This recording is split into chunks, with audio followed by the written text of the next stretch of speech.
Today is December 24th, 2025.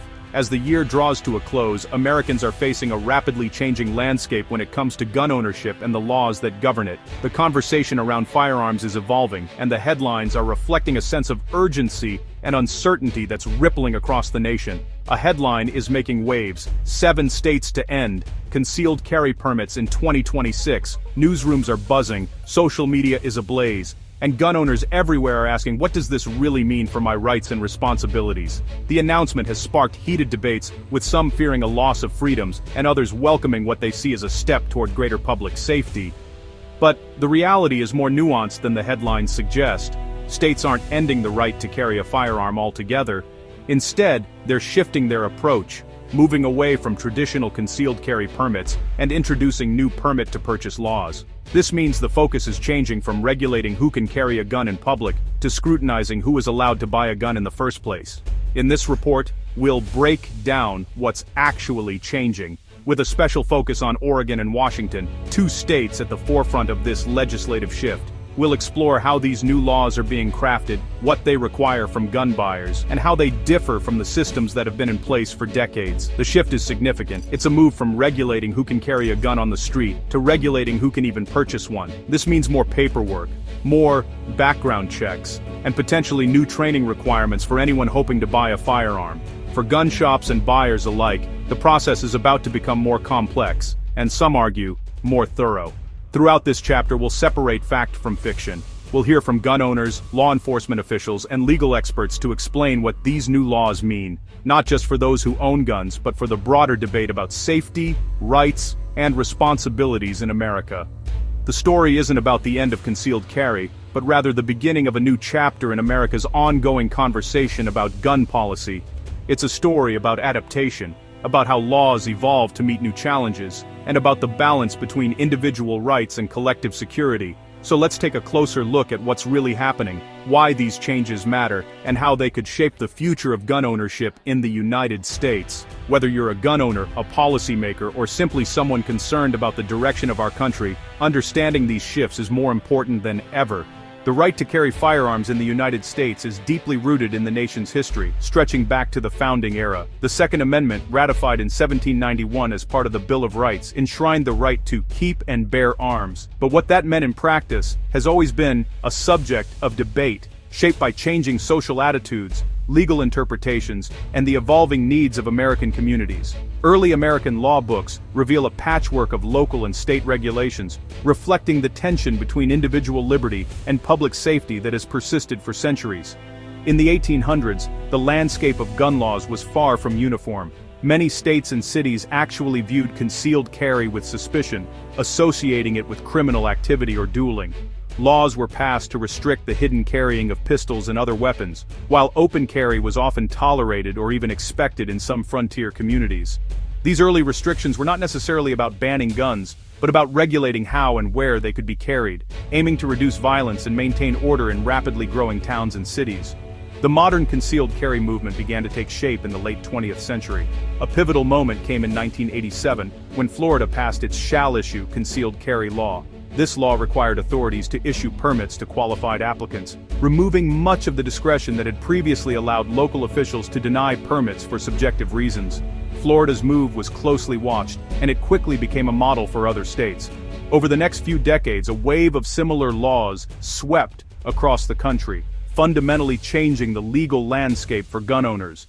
Today, the vast majority of states have adopted either shall-issue systems, where permits must be granted if basic criteria are met, or constitutional carry laws, which allow most adults to carry concealed firearms without a permit at all. This shift reflects a broader trend toward expanding gun rights and reducing barriers for law-abiding citizens. The patchwork of state laws remains, but the overall direction has been toward greater access to concealed carry, with only a handful of states maintaining more restrictive policies. The Supreme Court's 2022 decision in New York State Rifle and Pistol Association versus Bruin marked another turning point. The court ruled that the Constitution protects an individual's right to carry a handgun in public for self-defense, striking down New York's restrictive permitting system. This landmark decision sent shockwaves through the legal and political landscape, prompting several states to revisit their own laws and further cementing the right to carry as a fundamental aspect of American life.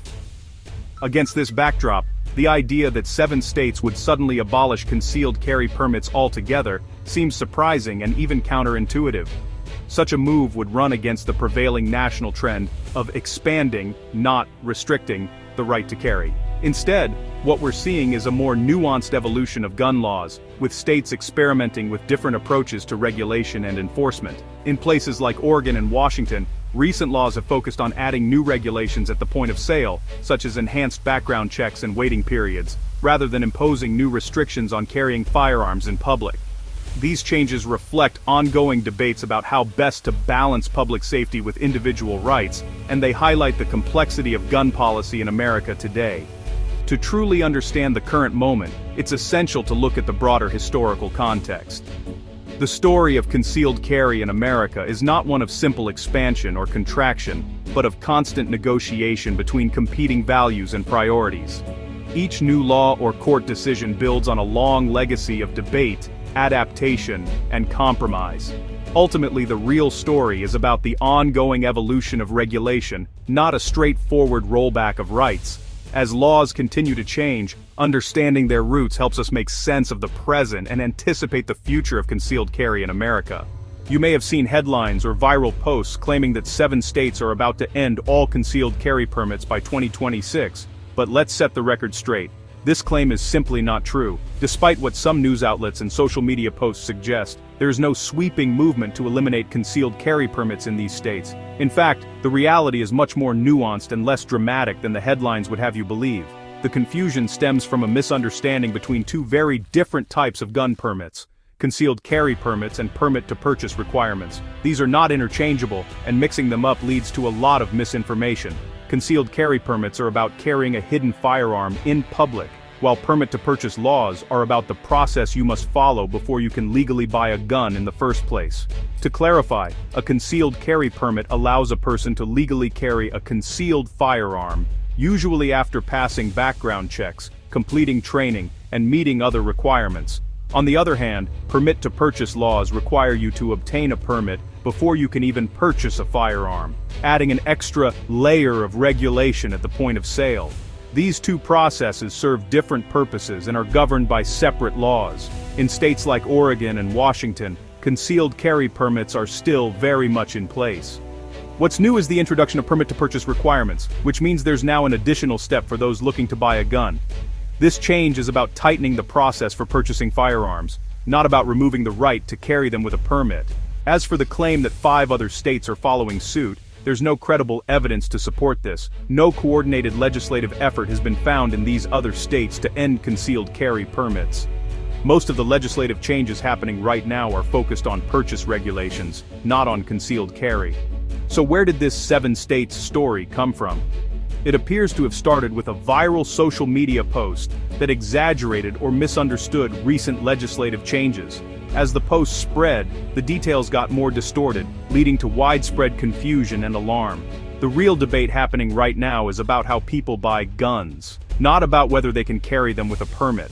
Lawmakers and advocates are discussing background checks, waiting periods, and purchase permits, not the elimination of concealed carry rights. Understanding the difference between these types of permits is crucial for anyone who wants to have an informed opinion or participate in the conversation about gun laws. It's easy to get caught up in sensational headlines, but taking the time to look at the actual legislation helps separate fact from fiction. So next time you see a dramatic headline about gun permits, take a closer look at the facts. Don't let sensationalism cloud your understanding. Always check the actual laws before drawing conclusions. Oregon's biggest gun law changes in decades come from Measure 114 and Senate Bill 243. Measure 114, taking effect March 2026, requires a permit to purchase and bans magazines over 10 rounds. Applicants must pay a fee, pass a background check, and complete hands-on safety training. Senate Bill 243 clarifies the law, sets the start date, and bans rapid-fire trigger devices. It also lets local governments restrict concealed carry in certain public buildings with posted signs. These laws don't end concealed carry permits. They add new rules for buying and carrying in specific places. The debate is fierce, with supporters citing safety and opponents warning of constitutional overreach. Washington's House Bill 1163, signed in May 2025, creates a permit-to-purchase system starting May 2027. Residents must be 21, complete certified safety training, and get a permit before buying any firearm. The concealed pistol license system remains unchanged. Supporters say the law will save lives by ensuring buyers are trained and vetted. Opponents argue it's an unconstitutional barrier and plan legal challenges, citing the Supreme Court's Bruin decision. The outcome in Washington could set a precedent for gun laws nationwide. The battle over permit to purchase is just beginning. Despite rumors, states like Kentucky aren't ending concealed carry permits or adding permit-to-purchase laws. Kentucky is a constitutional carry state, no permit needed to carry, but licenses are still issued for reciprocity. Local news confirms the system is active and unchanged. The 7 states narrative ignores the diversity of state gun laws. Most states aren't following Oregon and Washington's lead. The real story is about a few states experimenting with new regulations, not a national trend. Always check local facts before believing sweeping claims. The new laws have sparked intense debate. Supporters say permit to purchase and training requirements are common-sense steps to reduce gun violence and promote responsible ownership. They point to lower firearm death rates in states with similar laws. Opponents argue these laws create barriers for law-abiding citizens and do little to stop criminals. Legal challenges are mounting, with critics calling the requirements a modern-day poll tax on a constitutional right. The divide is deep, reflecting America's long-running debate over the Second Amendment. Permit-to-purchase laws in Oregon and Washington will have broad effects. Politically, they energize both parties and could influence future elections. Economically, gun retailers may see sales spikes before the laws take effect, then declines. New training businesses will emerge. For citizens, costs and paperwork will increase. Supporters hope for safer communities and fewer accidents. Opponents fear delays could leave people vulnerable. The laws are a social experiment. Data on violence and gun sales will be closely watched. Oregon and Washington's experience will shape future gun policy debates. The results will matter far beyond state lines. In the gun debate, accuracy is essential. The 7 states headline is a cautionary tale about misinformation. The real change is permit-to-purchase laws in a couple of states, not a sweeping end to concealed carry. Both sides have strong arguments, but honest debate requires facts, not fear. Citizens and policymakers must look past headlines and engage with the real details. The story of gun legislation in 2026 is about evolution, not abrupt endings. Only by staying informed can we have a productive national conversation.